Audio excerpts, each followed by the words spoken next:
नमस्कार, देश न्यूज का खास कार्यक्रम मंथन देख रहे हैं आप। मैं हूं आपके साथ ऋषिका गुप्ता। सत्ता पक्ष के अब की बार 400 पार के नारे के जवाब में संविधान बदल देंगे के नैरेटिव से विपक्ष ने इस लोकसभा चुनाव में खुद को मजबूत कर लिया है। इसलिए विपक्ष और खासकर कांग्रेस पार्टी संविधान पर राजनीति को अगले स्तर तक ले जाने में जुटी हुई है। 18वीं लोकसभा का पहला संसद सत्र आयोजित हुआ तो पहले ही दिन राहुल गांधी समेत कई कांग्रेसी सांसदों ने हाथों में संविधान थामे रखा। यहां तक कि गृह मंत्री अमित शाह जब सांसद पद और इससे जुड़ी गोपनीयता का शपथ लेने जा रहे थे, तब राहुल गांधी ने संविधान की प्रति लहराई। इससे पहले प्रधानमंत्री नरेंद्र मोदी ने संसद में प्रवेश से पहले देश में आपातकाल लागू किए जाने के 50 वर्ष पूरे होने पर जनता को जागरूक करने का अभियान चलाने का ऐलान किया। इस पर कांग्रेस अध्यक्ष मल्लिकार्जुन खड़गे हत्थे से खड़े हो गए। उन्होंने पीएम मोदी को कठोरता से जवाब दिया। दरअसल प्रधानमंत्री नरेंद्र मोदी ने संसद सत्र के पहले दिन मीडिया को संबोधित करने के दौरान कांग्रेस पर जमकर हमला बोला। पीएम मोदी ने कहा कि उनकी सरकार तीसरे कार्यकाल में 3 गुना ज्यादा काम करेगी। विपक्ष को भी नसीहत देते हुए उन्होंने कहा कि देश को एक जिम्मेदार विपक्ष की जरूरत है। पीएम मोदी ने अपने लहजे से स्पष्ट कर दिया है कि भले ही इस बार एनडीए की सीटें घट गई हैं, लेकिन विपक्ष को हावी होने का मौका नहीं दिया जाएगा। इसका उलट पीएम ने कांग्रेस को कोसने का मौका नहीं छोड़ा और उन्होंने इंदिरा गांधी की सरकार में आपातकाल लगाए जाने का जिक्र करते हुए कहा, कल भारतीय लोकतंत्र पर लगे काले धब्बे के 50 साल पूरे हो रहे। नई पीढ़ी ये नहीं भूलेगी कि कैसे भारतीय संविधान को खत्म कर दिया गया, कैसे देश को जेल में तब्दील कर दिया गया और लोकतंत्र को बंदी बना लिया गया। इस पर 50वीं बरसी पर देश ये संकल्प लेगा कि ऐसा दोबारा कभी नहीं होगा। और आज का मंथन संसद सत्र, आपातकाल और संविधान को लेकर। और चलिए, खास मेहमान हमारे साथ जुड़ चुके हैं, उनका परिचय आपसे करा देते हैं। भारतीय जनता पार्टी से प्रवक्ता चंद्रमोहन चौबे हमारे साथ जुड़ गए हैं और इसी के साथ अशोक तिवारी समाजवादी पार्टी से प्रवक्ता हमारे साथ जुड़ गए हैं। साथ ही नीरज मेहरे वरिष्ठ पत्रकार हमारे साथ जुड़ गए हैं। आप तीनों का बहुत स्वागत है। और सबसे पहले शुरुआत चंद्रमोहन चौबे जी आप ही से करना चाहूंगी। सरकार चलाने के लिए बहुमत चाहिए और देश चलाने के लिए विपक्ष की सहमति, यानी विपक्ष को साथ लेकर चलना होगा। प्रधानमंत्री नरेंद्र मोदी ने यह कहा आज कि सहमति बनाकर रखनी होगी। और आज पहले ही दिन जो हंगामा देखा गया, यानी आज तो पहला ही दिन था, शपथ दिलानी थी सांसदों को और उसी दौरान जो विपक्ष ने संविधान की कॉपी लहराई है, किस तरह से देख रहे हैं? नहीं, देखिए, भारतीय जनता पार्टी जो है हमेशा लोकतंत्र में आस्था रखती है, लोकतंत्र में विश्वास करती है और लोकतंत्र के अनुसार ही देश को चलना है और चलाना है। ये भी कहीं कहीं कोई संदेह नहीं है। माननीय प्रधानमंत्री जी ने आज बिल्कुल स्पष्ट रूप से कह दिया कि लोकतंत्र सत्ता पक्ष और विपक्ष दोनों की जिम्मेदारी होती है। दोनों लोग जो है उसमें लगे होते हैं। दोनों लोग के चलने के साथ, दोनों लोग जब साथ हैं तभी लोकतंत्र चलता है। तो उन्होंने कहीं से कोई संदेह वाली बात नहीं कही। पक्ष और विपक्ष के बीच में सहमति बनी है या नहीं बनी है चंद्रमोहन जी? क्योंकि आज जिस तरह से हमने संसद का पहला दिन देखा है, पहला सत्र देखा है, क्या कुछ दिलचस्पी उसमें लोगों को भी रही? क्योंकि हमने देखा किस तरह से, मैंने जैसे कि पहले कहा कि आज तो सिर्फ शपथ दिलानी थी सांसदों को और आज ही हमने पुरजोर तरीके से विरोध विपक्ष का देखा। सहमति बनी या नहीं बनी पक्ष विपक्ष में, चंद्रमोहन जी?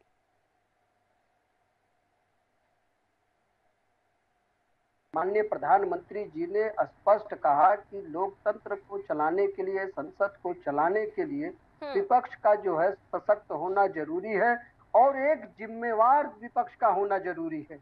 जिम्मेवार शब्द का प्रयोग का मतलब या तात्पर्य ये है कि वो सिर्फ हो हल्ला ना करे, सकारात्मक अपना पक्ष रखे, देश की समस्याओं का, देश के जुड़े लोगों से जुड़ी हुई समस्याओं के बारे में बताए, देश में क्या समस्या है, कैसे उसको दूर किया जा सकता है, इस प्रकार वो बोले, ना कि झूठा अफवाह और भ्रम फैलाने का काम करे। जैसा कि देखिए, आज भी विपक्ष जो है झूठ और भ्रम फैला रहा है। संविधान की प्रतियां लेकर देखिए, आज भी वो जो संविधान में लहरा रहे थे, उससे आप स्पष्ट समझ लीजिए कि इनका क्या इरादा है। और इन माननीय प्रधानमंत्री ने बिल्कुल सही कहा कि ये संविधान को मानने वाले लोग कहाँ हैं। 1954 में पहली बार ही संविधान में संशोधन इन्होंने किया। आपातकाल के दौरान इन्होंने संविधान को, आधे संविधान को बदल दिया।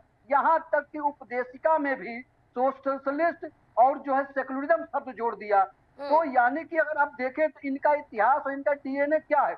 और देखिए 25 जून कल है, उस दिन समझ लीजिए कि कोई भी व्यक्ति देश में ऐसा वंचित नहीं था जो सरकार के खिलाफ एक शब्द बोल पाए।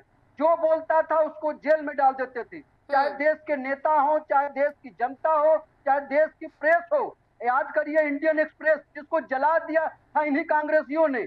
तो आज ये लोकतंत्र की बात कर रहे हैं और संविधान का झूठा नाटक और मुखौटा दिखाते हैं। ये देश की जनता कतई भूलने वाली नहीं है और कल देश में आपातकाल की वर्षगांठ मनाई जाएगी। ठीक है चंद्रमोहन जी। अशोक तिवारी जी, आपके पास मैं आना चाहूंगी। अब देखिए इमरजेंसी वाला जो वार है जो बीजेपी की ओर से चला गया है, आपातकाल, क्योंकि अब देखिए कल तो 25 जून है, कल तो पूरे देश भर में कार्यक्रम होंगे, प्रेस कॉन्फ्रेंसेस भी होंगी और उसमें इमरजेंसी वाले वार जो किया गया उसमें आप भी लपेटे में आएंगे क्योंकि आप भी गठबंधन में हैं। इससे कैसे बचेंगे? समाजवादी पार्टी इससे कैसे बचाव करेगी? संविधान की कॉपी लेकर तो आप भी पहुंचे हैं। जी जी देखिए, सच्चाई बहुत कड़वी होती है लेकिन सच होती है। इमरजेंसी का समर्थन नहीं करते। इमरजेंसी काल जो था वो काला अध्याय है देश का, बिल्कुल उसकी हम जो है निंदा करते हैं इमरजेंसी पीरियड का, उसका बड़ाई नहीं करते हैं कभी। समाजवादी पार्टी हमेशा समाजवादियों का आंदोलन रहा है, समाजवादी पार्टी का, और समाजवादी पार्टी ने हमेशा उसकी सरगर्मियों को बोला है। कांग्रेस 2014 के साथ में थी, 2014 में कांग्रेस को उसके कार्यों के आधार पर जनता ने निकाल दिया और 2014 में मोदी जी को गले लगाया, मोदी जी को भरपूर कर दिया, सम्मान दिया, मोदी जी को वोट दिया, यहाँ तक कि जो है संतों ने भी वोट दिया। सच्चाई यह है कि मोदी जी झूठे साबित हुए हैं 10 साल में। मोदी जी ने आरक्षण का हक मारने का प्रयास किया है। मोदी जी ने तमाम संस्थाओं को, सार्वजनिक स्कूलों को बेच दिया है। 30 लाख पद पड़े हुए हैं, उनकी बांड नहीं निकाली गई है, सरकारी नौकरियां नहीं दी गई है, और कोचिंग कराई गई है, और पेपर लीक करा दिए गए हैं उत्तर प्रदेश में। सवाल इस बात का लीक का मामला चल रहा है, बहुत बड़ा मामला लीक चल रहा है। तो सवाल इस बात का है कि जिस तरह से दलित वर्ग जो सरकारी नौकरियां नहीं मिलेगी, दलित वर्ग का आरक्षण नहीं मिलेगा और कोशिश कराई जाएगी, किया जाएगा, किसी के खिलाफ दलित वर्ग ने हमको किया है। दलित वर्ग हमारे साथ बढ़ेगा है, ऐसे ही हमारी स्थिति वही आई है। ठीक है, लेकिन आज अशोक तिवारी जी पहला दिन था, आज तो सिर्फ सांसदों को शपथ दिलाई जा रही थी और आज संसद के पहले सत्र का जिस तरह से शुभारंभ किया गया है, जो विरोध प्रदर्शन किया गया, जो तस्वीर आज देखी गई, आपको लग रहा है क्या होना था? आज तो सिर्फ शपथ दिलानी थी, आज किस बात का विरोध था? बिल्कुल सांकेतिक था ना, कोई नहीं था। संकेत में हम आरक्षण को हड़पा गया है, किस तरह से जिस आरक्षण को नहीं किया गया है, दलित वर्ग आक्रोशित हुआ है। आज किसान आक्रोशित, किसानों को दबाया गया है, किसानों को पिछड़ा गया है, गाड़ी चढ़ाई गई किसानों तक। ये तो सारी बातें ही है। उत्तर प्रदेश पूरा पैगाम देता है देश को। उत्तर प्रदेश में चिंता नहीं होता है। आज उत्तर प्रदेश की तरफ से मोदी जी 240 कूद दे रहे हैं। आज कोई मोहम्मद सरकार नहीं है उनकी। सच्चाई ये है, सच्चाई हमारी तरफ ठीक है।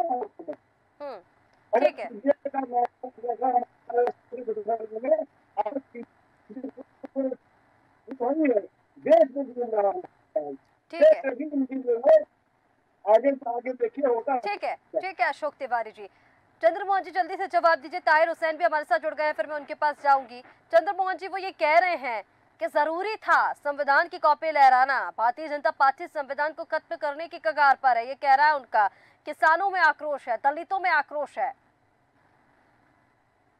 दलितों का अगर सपा के लोग नाम न ले तभी अच्छा है। सबसे ज्यादा दलितों क्या समाजवादी पार्टी की सरकार में हुआ। ये समाजवादी पार्टी है जिसने 2012 में जो है प्रमोशन में आरक्षण दिया था। और ये संविधान और लोकतंत्र की क्या बात है, जिनकी पूरी पार्टी जो है एक परिवार के लोगों में सिमट गई है, जिसमें चीजा और सब लोग जुड़े हैं, जहाँ एक परिवार में सिमट गई है, एक से में सिमट गई है। ये लोकतंत्र और संविधान की क्या बात करेंगे जिनका अपनी खुद की पार्टी में कोई संविधान नहीं है। ठीक है। और रही बात देश की जनता के लिए जो काम माननीय प्रधानमंत्री जी ने किया है,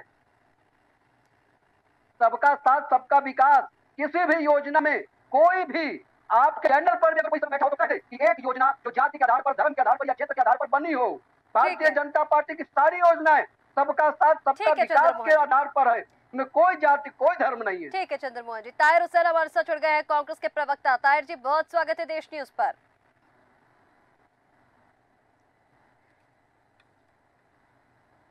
ताहिर जी से शायद संपर्क नहीं बन पा रहा है। मैं नीरज मेहरी जी आपके पास आना चाहूंगी। जिस तरह से जो आज हमने संसद में पहले दिन तस्वीरें देखी है, जो आक्रामकता हमने देखी है, विपक्ष किस दिशा में आगे बढ़ रहा है सर?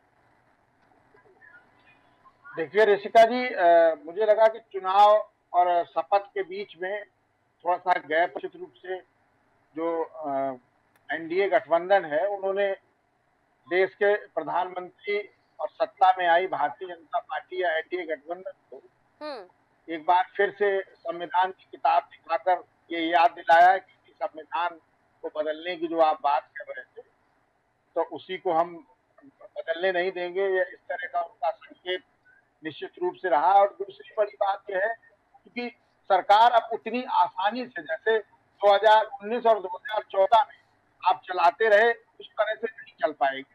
अब आपको देखना होगा कि आप जादुई आंकड़े से बहुत दूर हैं अभी, क्योंकि पूर्ण बहुमत में आप नहीं है, गठबंधन की सरकार है।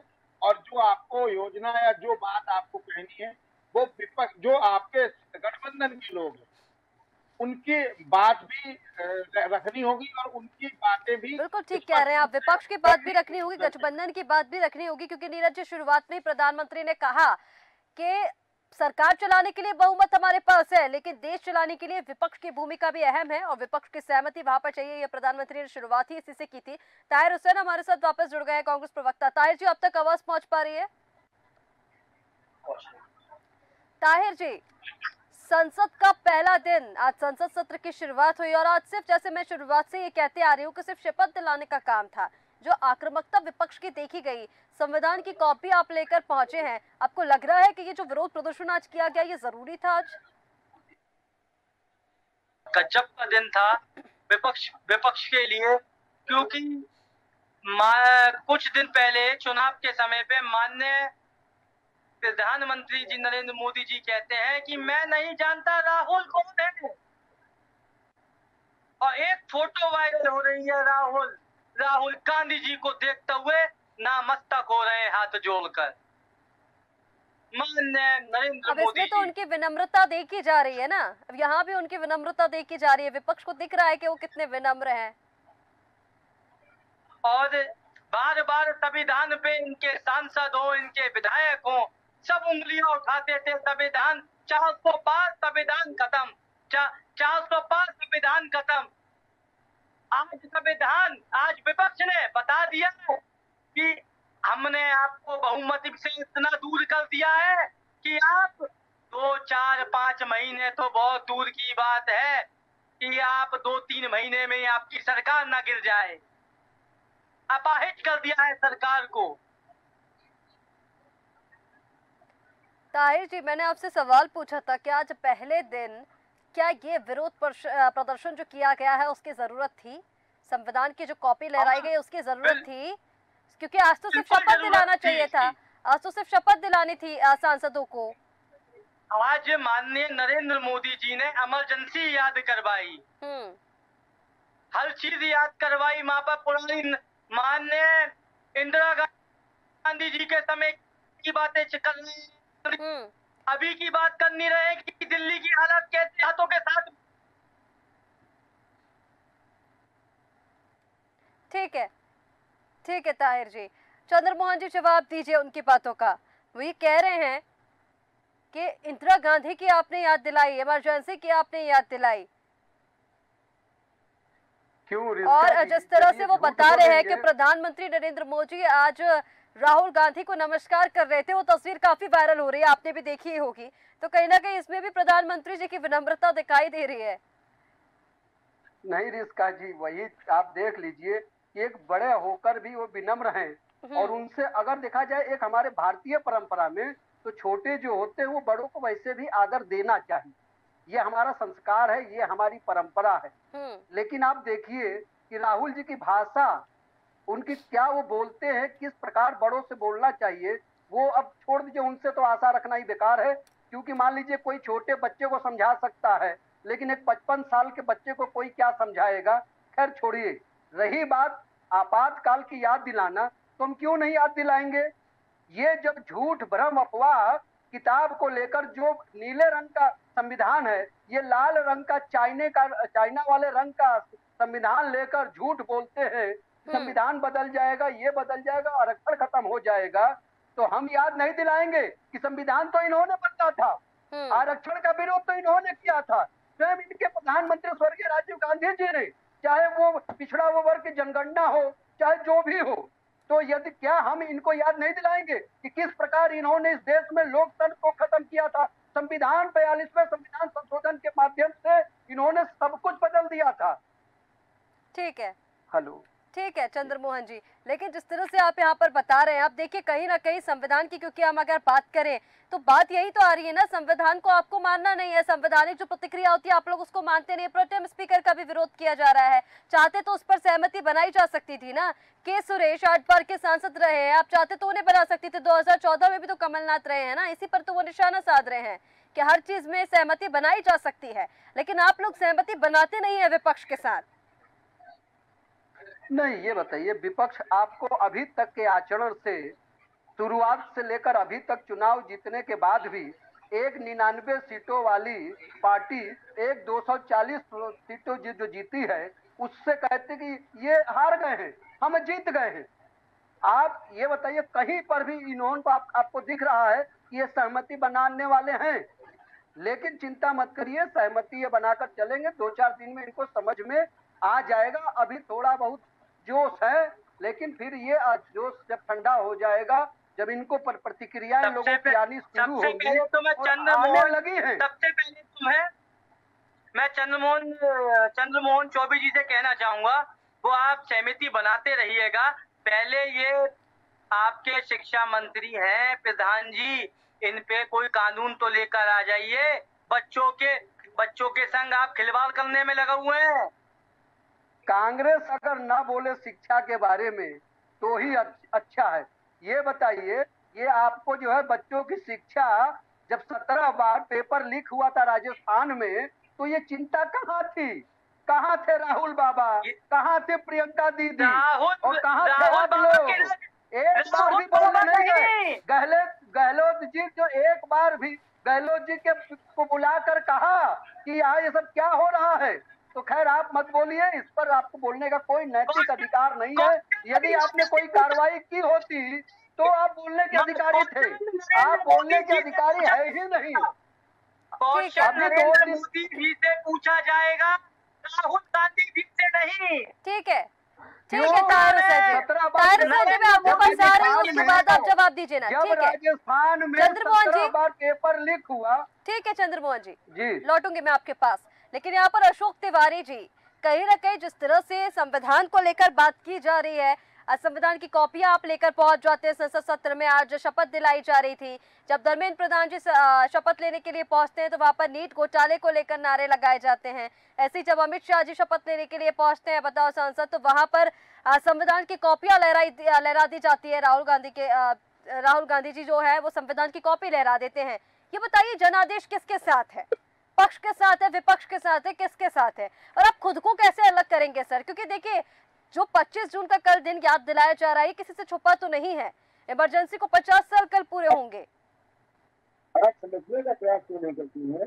हमारा आंदोलन ही समाज में आंदोलन रहा है। कांग्रेस सब इस समय गठबंधन में है, पहले नहीं थे। सवाल इस बात का है कि तो सारा अध्याय है नहीं, जिसको हम फैसला करते हैं, उसको हम जो है गलत कहते हैं। सच्चाई सुनिए, इस समय धर्मेंद्र प्रधान उनकी बात कर रही थी। धर्मेंद्र प्रधान दूसरे नहीं फेंकेगा, धर्मेंद्र प्रधान ने कुछ नहीं इसमें सारा अरे भाई, एमसीए पे कार्रवाई क्यों नहीं कर पाए?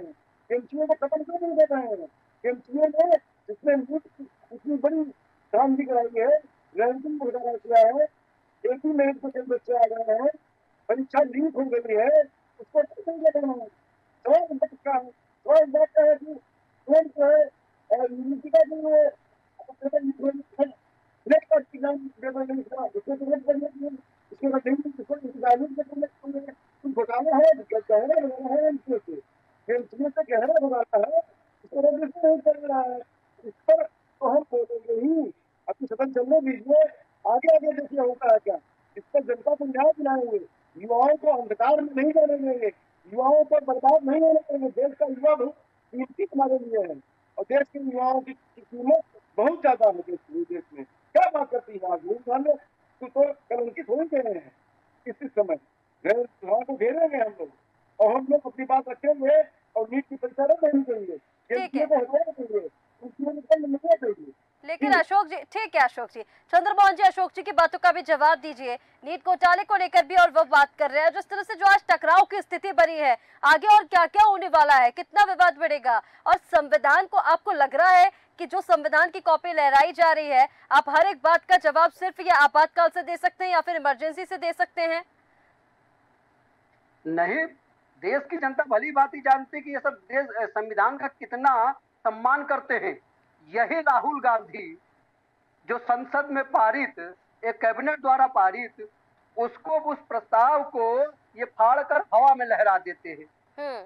आपको याद होगा, आपको भी, तो ये लोग लोकतंत्र और संविधान को मानने वाले लोग हैं क्या कहीं से भी?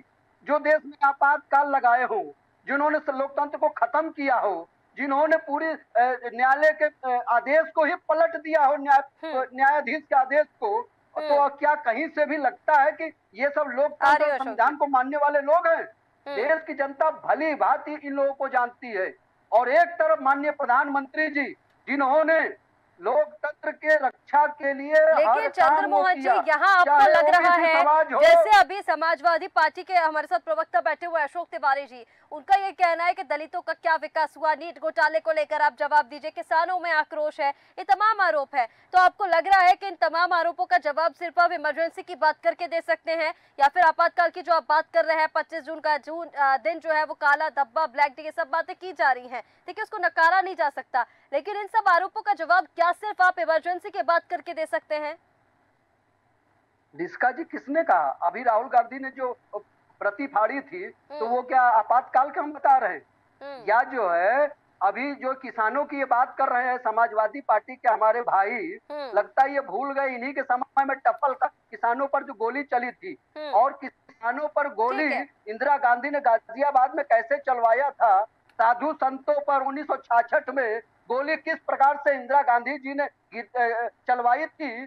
तो ये लोकतंत्र और संविधान और लोगों की बात करते हैं, दलितों का अभी इन्होंने 2012 में जो सब प्रमोशन में आरक्षण इन लोगों ने छीना था, तो ये क्या दलित की बात करेंगे, क्या संविधान की बात करेंगे, क्या किसानों की बात करेंगे? ठीक है, बोलिए अशोक जी। जी जी जी, मैं कहना चाहता हूँ कि कांग्रेस पार्टी 2014 में देश की जनता ने नकार दिया था। 2014 से 34 तक कांग्रेस का बुरा हाल कर दिया था। अब इससे जनता क्या देती, धीरे धीरे जनता कांग्रेस को फिर स्वीकार कर रही है, और समाजवादी पार्टी ने अपने दम पर इंडिया के साथ भाजपा को जो है दिया है। और हमारे राष्ट्रीय अध्यक्ष जी इसमें राष्ट्रीय स्तर पर कुछ है, और राष्ट्र को ये कहा है, हमारा पीछे का नारा प्रदेश में चला है, दमखम से चला है, आज पूरा देश पीछे पर चलना चाहता है, और हालत भाजपा की पंचर हो गई है। कांग्रेस भाजपा पर नहीं करेगी, इससे माननीय से मुकाबले हालत तब भाजपा चल पाएगी। ठीक है अशोक जी, कहीं ना कहीं चंद्रमोहन जी जिस तरह से यहाँ पर बात की जा रही है, वो देखिए कह रहे हैं, और ये ठीक भी है कि उत्तर प्रदेश में पीडीए का फॉर्मूला काम तो करा है, और यहाँ पर आपको बड़ा डेंट भी लगा है बीजेपी को, क्योंकि कहीं ना कहीं जिस तरह से आपने दलितों की बात की, किसानों की बात की, वो जो चीजें थी वो धरातल पर देखने को नहीं मिली चंद्रमोहन जी, और वही अशोक जी भी कह रहे हैं। रिस्का जी, अगर एक बार बबूल के पेड़ पर आम उग जाए तो इसका मतलब ये नहीं है कि आम के पेड़ पे लगातार, बल्कि बबूल के पेड़ पर आम हमेशा उगेगा, ऐसा कुछ नहीं है। इन लोगों ने सिर्फ जो है झूठ, अफवाह और भ्रम, सुन लीजिए, भ्रम फैलाया था। इन्होंने क्या किया, दलितों के लिए जितना काम इस सरकार में, आवास, किसान सम्मान निधि, अरे बीच में मत बोलिए, बीच में मत बोलिए रिस्का जी, बीच में मत बोलने दीजिए। ठीक है, उनकी आवाज बीच में में कहाँ किसी की नहीं बात बोलते पूरी कीजिए। ठीक है, बात पूरी कीजिए। तो हमने कहा कि सबसे अधिक अगर किसान सम्मान निधि किसी को मिला है तो हमारे दलित समाज को, आवास मिला है तो हमारे दलित समाज, मतलब हर समाज को, सिर्फ एक ही समाज को नहीं मिला। जो कमजोर है, जो वंचित है, जो का काम करते हैं, अरे आप शांति रहिए भाई, अरे रुक जाइए, सब्र करिए ना, क्यों इतना आप जो है बिना मतलब का। अरे जब आपको मौका मिला था तो आपने जो है लोगों को सड़कों पे मारा, आपने भू माफियाओं को पैदा किया, आपने शिक्षा माफिया को पैदा किया, आपने अपराधियों को पैदा किया, उनको बढ़ाया, और हमको मिला तो हम लोगों ने सबका साथ और सबका विकास किया। ठीक है चंद्र मोहन जी, लेकिन कहीं ना कहीं देखिए इस बात को भी मानना पड़ेगा कि पीडीए का फॉर्मूला उत्तर प्रदेश में काम तो किया है, और या कहीं ना कहीं जिस तरह से जो आपने किसानों की बात की थी, दलितों की बात की थी, उसका खामियाजा आपको धरातल पर भुगतना पड़ा है। उत्तर प्रदेश की जो हम बात कर रहे हैं, हालांकि आपने जो इसके लिए उदाहरण दिया वो कहीं ना कहीं अतिशयोक्ति हो गई, बबूल के पेड़ पर आम लगना। नीरज मेहरे जी, मैं आपके पास आना चाहूंगी। राजनीतिक अस्तित्व बचाने के लिए कांग्रेस संविधान की किताब लहरा रही है, विपक्ष संविधान की किताब लहरा रहा है, ये कहा जा रहा है बीजेपी की ओर से। क्योंकि देखिए आज जैसे कि शुरुआत हुई, आज पहला ही दिन था सत्र का, और पहले ही दिन में जो हमने टकराव की स्थिति देखी है, आगे और कितना ये टकराव बढ़ेगा, और क्या लग रहा है आपको, क्या पक्ष विपक्ष की सहमति बन पाएगी देश को चलाने के लिए? क्योंकि अब हर मुद्दे पर विपक्ष जो है वो पुरजोर तरीके से तैयार है, हर मुद्दे पर टकराव की स्थिति हमको ऐसे ही देखने को मिलने वाली है। देखिए रिस्का जी, जो प्रधानमंत्री जी का बयान आया, उन्होंने कहा कि हम विपक्ष को साथ लेकर चलेंगे और एक अच्छे मजबूत विपक्ष की भी जरूरत होती है लोकतंत्र को चलाने के लिए। ये उन्होंने खुद नहीं कही, ये मोहन भागवत जी ने अभी कुछ दिन पहले जो बयान दिया था कि विपक्ष को दुश्मन न समझे, ये उस बयान की वजह से बोल रहे हैं। दूसरी बात, जिस तरह से चुनाव में इन्होंने मुद्दे लाए, कभी आप मंदिर मस्जिद करने लगे, कभी आप जो है मंगलसूत्र बेचने लगे, कभी कुछ करने लगे, आज के दिन भी इन्होंने वही अपनाया कि आपने 50 साल पहले घटना को आज बताने की आवश्यकता क्या थी? कल तो इस पर आप कल देखिए 25 जून की बात यहाँ पर प्रधानमंत्री जी ने की, लेकिन कल पूरा दिन इस पर कार्यक्रम होने वाले हैं, कल पूरा दिन इस पर प्रेस कॉन्फ्रेंस होने वाली है बीजेपी की तरफ से। जैसे जिस तरीके से आज प्रधानमंत्री की तरफ से ये उठाई गई है बात, शुरू होने के पहले ही ये कहा गया कि युवा पीढ़ी इस आपातकाल को भूलेगी नहीं, इस इमरजेंसी को भूलेगी नहीं। ये किस तरफ इशारे कर रहा है? जैसे कि मैंने पहले सवाल किया था, क्या हर बात का जवाब आप इमरजेंसी से दे देंगे या हर बात का जवाब आप आपातकाल से दे देंगे? क्या बताना चाह रहा है बीजेपी इससे? ऋषिका जी, इस समय जो प्रेस कॉन्फ्रेंस और आयोजन होनी चाहिए वो होनी चाहिए कि आप पुलिस भर्ती परीक्षा निरस्त हो गई, ARO निरस्त हो गई, और उसके बाद नीट जैसी परीक्षा आप पेपर लीक की वजह से निरस्त हो रही है, तो निश्चित रूप से युवाओं को ये याद रखेगा, युवा के 50 साल पहले की घटनाएं याद रखेगा। जो युवा 50 साल पहले देश में नहीं आया था, वो क्या याद रखेगा इंदिरा गांधी की कहानी को? वो चाहेगा कि हमें नौकरी मिले, हमें रोजगार मिले, वो तो आप कर नहीं पा रहे हो। आप उस पर प्रेस कॉन्फ्रेंस आयोजन कर रहे हैं, तो निश्चित रूप से चुनाव में जो मुद्दे उठाए जनता के मुद्दे नहीं थे, फेलुअर हो गए, आप सत्ता में नहीं आ पाए। आप 400 पार की बात कर रहे थे, 240 पे पहुंच गए। वही हालात आप शुरुआत यहीं खराब कर रहे हैं कि आपके खिलाफ लोग लामबंद हो और बोले, तो आप निश्चित रूप से वो काम क्यों करो जिससे विपक्ष संविधान की किताब दिखाए। आपको बात ये करनी चाहिए कि इतनी बड़ी परीक्षाएं रहती है, इन पर फोकस करना चाहिए। एक अंतिम सवाल का जवाब दे दीजिए नीरज जी, जन आदेश किसके लिए समझना मुश्किल हो रहा है? पक्ष के लिए, विपक्ष के लिए, किसके लिए समझना मुश्किल है? देखिए, सरकार लोकतंत्र को अगर चलाना है तो निश्चित रूप से दोनों को मजबूत स्थिति में रहना पड़ेगा, सामंजस्य बना के चलाना पड़ेगा, क्योंकि अब वो दौर नहीं है कि आप अपने दम पे अकेले सरकार चलाओ और अपने फैसले जबरदस्ती जनता पे थोप दो, वो नहीं हो पाएगा। क्योंकि एक मजबूत विपक्ष है तो बहुत सारी चीजें सोच समझ के निर्णय लेने होंगे। नीरज जी, क्योंकि बेहद दिलचस्प अब यह सत्र होने वाला है। पहले दिन की जो स्थिति हमने देखी, पहले दिन हमने जो टकराव की स्थिति देखी है वो बेहद दिलचस्प। आगे देखने वाली बात होगी कि आप बाकी के जो दिन बचे हुए हैं वो किस तरह से गुजरते हैं, पक्ष विपक्ष की कहाँ सहमति बनती है, कहाँ नहीं बनती है, जन आदेश समझना किसके लिए मुश्किल हो रहा है, देखना बेहद दिलचस्प होगा। आप सभी मेहमानों का हमारे साथ जुड़ने के लिए बहुत शुक्रिया। तो संसद सत्र का आज पहला दिन रहा, पहले ही दिन टकराव की स्थिति, प्रधानमंत्री की तरफ से इमरजेंसी की बात याद दिलाना, क्योंकि कल 25 जून को 50 साल पूरे हो रहे हैं इमरजेंसी को, और उसको लेकर काला धब्बा उसे बताया गया। इसी के साथ विपक्ष की हमने जो भूमिका आज देखी है, संसद की कॉपी लेकर आज भी पूरा विपक्ष, कांग्रेस और समाजवादी पार्टी हाथ में संसद की किताब लेकर पहुंचे। जैसे ही सांसद शपथ लेने के लिए पड़े, चाहे वो धर्मेंद्र प्रधान हो, चाहे गृह मंत्री अमित शाह हो, तभी विपक्ष ने संसद की कॉपी भी लहराई, नारेबाजी भी हुई। तो आज टकराव की स्थिति देखने को मिली। देखना होगा कि बाकी के जो दिन है, बाकी के जो तमाम मुद्दों पर चर्चा होनी है वो कैसी होने वाली है। फिलहाल हमारे इस खास कार्यक्रम मंथन में इतना ही। आप बने रहिए देश न्यूज के साथ। नमस्कार।